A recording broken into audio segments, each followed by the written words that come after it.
मी हनुमंत पवार यांच्याकडे जातोय। हनुमंत, एका गोष्टीची कबुली द्यायची आहे। ती कबुली अशी की निकाल कोणतेही असो गेल्या काही दिवसातले, पण काँग्रेस हा आम्ही सगळ्या माध्यमांनी ऑप्शनला टाकलेला पेपर आहे। अगदी कबुलीच देतो, ऑप्शनला टाकलेला पेपर आम्ही धरतच नाही काँग्रेसचं काय चाललेलं आहे। शिवसेना मनसे असेल तर त्यांचं काय चाललंय, राष्ट्रवादी असेल तर राष्ट्रवादीचं काय चाललेलं आहे। एका दुसऱ्या काही ठिकाणी नगर परिषदेत तुम्ही विदर्भात थोडं काम केलं तर आमच्या जरा भोया उंचावल्या होत्या, पण मुंबईमध्ये तुम्ही ज्या प्रकारे आपली गती राखताय एवढ्या सगळ्या ॲडव्हर्स परिस्थितीत ठाकरेंचा माहोल असताना आता मात्र मला विचारावं असं वाटतंय की हे काय चित्र आहे। प्रसन्नजी, मुंबईमध्ये आणि महाराष्ट्राच्या इतर महानगरपालिकांमध्येही शहरी भागामध्ये काँग्रेसला यश मिळताना आम्हाला दिसतंय। हे बघा, 11 वर्ष आम्ही विरोधामध्ये आहोत। सत्ताधाऱ्यांच्या सर्व प्रकारच्या फोडाफोडीचे प्रयत्न करून झाले। मुंबई काँग्रेसमध्ये नेते फोडले, उर्वरित महाराष्ट्रातले नेते फोडले।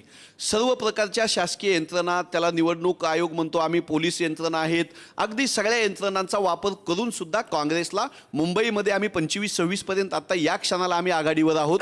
आणखी जागा वाढतील अशी आमची अपेक्षा आहे। आणि उर्वरित महाराष्ट्रामध्ये, खास करून भिवंडीमध्ये, चंद्रपूरमध्ये, लातूरमध्ये किंवा कोल्हापूरमध्ये सगळ्यात मोठी पार्टी काँग्रेस पार्टी आहे। अमरावतीमध्ये ज्या ताकदीनं आमची मंडळी लढतायत, किंवा नागपूरमध्ये देवेंद्र फडणवीस जिथं सगळ्या राज्याचे नेते म्हणून आणि या विजयाचे शिल्पकार म्हणून मिरवत आहेत, त्यांच्या नागपूरमध्ये 45 जागांपर्यंत आम्ही जातोय।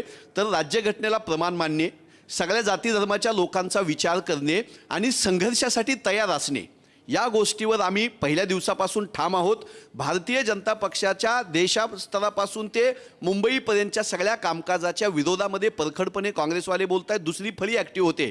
हर्षवर्धनजी सपकाळांसारखे पायाला भिंगरी लावून फिरणारे नेते आम्हाला भेटलेत। बंटी पाटलांसारखे संघर्षाला मागं न डगमगणारे, अमित भैया देशमुखांसारखे आपला किल्ला मजबूत करणारे, किंवा यशोमतीताईंचा विधानसभेला पराभव झाला होता पण त्या खचून गेल्या नाहीत। सर्व प्रकारच्या भारतीय जनता पक्षाच्या सगळ्या वरवंट्याला त्यांनी पुरून उरलेल्या आहेत आणि ताकदीने लढतायत। अकोल्यासारख्या ठिकाणी आम्हाला एवढ्या जागा भेटतायत।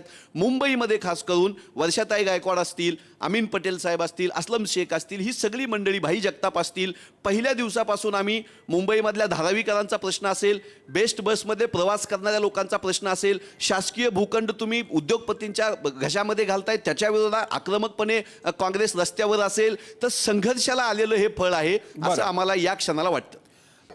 सगळ्यात महत्त्वाचा मुद्दा, ज्या काँग्रेस महत्त्वाचा रोल करतो इच्छिते, म्हणजे मला खरंच आश्चर्य वाटलं। म्हणजे काय हरकत काय नाही काँग्रेसच्या याच्याबद्दल चर्चा करायला, पण चर्चा करताना नेमकं कुठे रोल करते काँग्रेस? काही 2-3 महापालिका, लातूर आणि अन्य ठिकाणी, त्या ठिकाणी काही ठिकाणी काँग्रेसचा आहे, पण मुंबईमध्ये ती कशी रोल करू शकते? मुळामध्ये असं आहे की ज्या गोष्टींचा आता आपण मगाशी काँग्रेसचे प्रवक्ते सांगत होते, आम्ही कशा पद्धतीने जिंकतोय, काँग्रेसची जमीर ताकद आहे, किंवा या निवडणुकीतलं सगळ्यात मोठ्या गोष्टी आपल्याला सांगायच्या असतील तर काँग्रेस सहित सर्व काँग्रेसचं आणखीन गिऱ्या नगरपालिकेचे काँग्रेसची आकडेवारी माझ्याकडे, आता महानगरपालिकेला मिळाली काँग्रेसची आकडेवारी माझ्याकडे, ज्यामध्ये काँग्रेसच्या आकडेवारीमध्ये अतिशय पुन्हा एकदा घट झालेली हे आपल्याला स्पष्टपणे दिसतं। म्हणजे जे देश पातळीवर सगळं चित्र सुरू आहे की काँग्रेस एकीकडे काँग्रेसचं कमी काँग्रेस होत चालली, राज्यातून केंद्रातून होत चालली, अशा पद्धतीने चित्र असताना त्याचंच प्रतिबिंब, तीच जे आपण प्रत्येक निकालाचे काही टेकअवे असतात, त्यातला काँग्रेस बाबतीचा टेकअवे घ्यायचा असेल तर तो हा एक टेकअवे की काँग्रेसची घसरण जी सुरूच आहे, ती घसरण सुरूच आहे। आता मुंबईत काहीतरी 22-23 जागा आल्या म्हणून ते लगेच काय किंगमेकर, कशा अर्थाने किंगमेकर होतील? मुळामध्ये असं आहे की 120-122च्या आसपास जवळपास क्लिअर आता दिसतंय चित्र की ते म्हणजे अगदी कमी झालं तरी ते चित्र असणार आहे या सगळ्या याच्यामध्ये। त्यामुळे जणू काही आता ते ह्याच्याबरोबर गेल्याने, मनसेसोबत उभाठासोबत गेल्याने काही चेंज होईल अशी कोणतीही शक्यता या ठिकाणी दिसत नाही। ठीक आहे, त्यांना यश मिळालं, 22-23 जागा मिळाल्यात, त्याबद्दल त्यांना आनंद व्यक्त करायचा, तो त्यांनी आनंद जरूर व्यक्त करावा, पण ओव्हरऑल महाराष्ट्रातलं एकूण 29 महापालिका चित्र दिसलं तर ते काँग्रेससाठी कोणत्याही अँगलनी समाधानकारक नाही। जे आलेलं आहे ते त्यांना समाधानकारक वाटत असेल तर त्यात त्यांनी जरूर राहावं। बरं, हनुमंत पवारांना काहीतरी सांगायचंय, तेवढं घेऊन मी गाला यांच्याकडे जाईल। हनुमंतजी, केशवजींनी याच्या अगोदरच्या निवडणुकीचे आकडे माझ्याकडे आहेत असं सांगितलं। मुंबईमधले आकडे बघून आपण, भारतीय जनता पक्षाला 84 जागा मागच्या वेळेस होत्या, 17ला, मी चुकत नसेल तर मला सांगा, 82 जागा होत्या। 2 पक्ष फोडून 10-11 वर्षाचं मुख्यमंत्रीपद भोगून, किंवा 2-3 वेळा पंतप्रधानांना इथं आणून, 10 वेळा राष्ट्रीय अध्यक्षांना इथं आणून, इतका सगळा पैशाचा, संपत्तीचा, पोलिसांचा धुमाकूळ जाहिराती करून, एवढं सगळं करून भारतीय जनता पक्षानं किती जास्त जागा जिंकल्या? 82च्या 86 झाल्या। तरी बी तुम्ही का मग पेढे भरवताय? का अनालिसिस करत नाही? का समाधान मानताय तुम्ही याच्यातच? त्याच्या उलट ज्यावेळेस आम्ही अकोल्यातल्या आमच्या जागा बघू, भिवंडीमधली आमची सोबाळावरची सत्ता बघू, किंवा चंद्रपूरमध्ये तुमचे सुधीरभाऊ मुनगंटीवार आहेत, जोरगेवार आमदार आहेत, त्यांना चितपट केलं ना आम्ही, किंवा कोल्हापूरमध्ये एकनाथ शिंदे साहेब, अजितदादा आणि देवेंद्र फडणवीस साहेब तिघं भांडत असताना सुद्धा सर्वात मोठा पक्ष माझा काँग्रेस पक्ष आहे.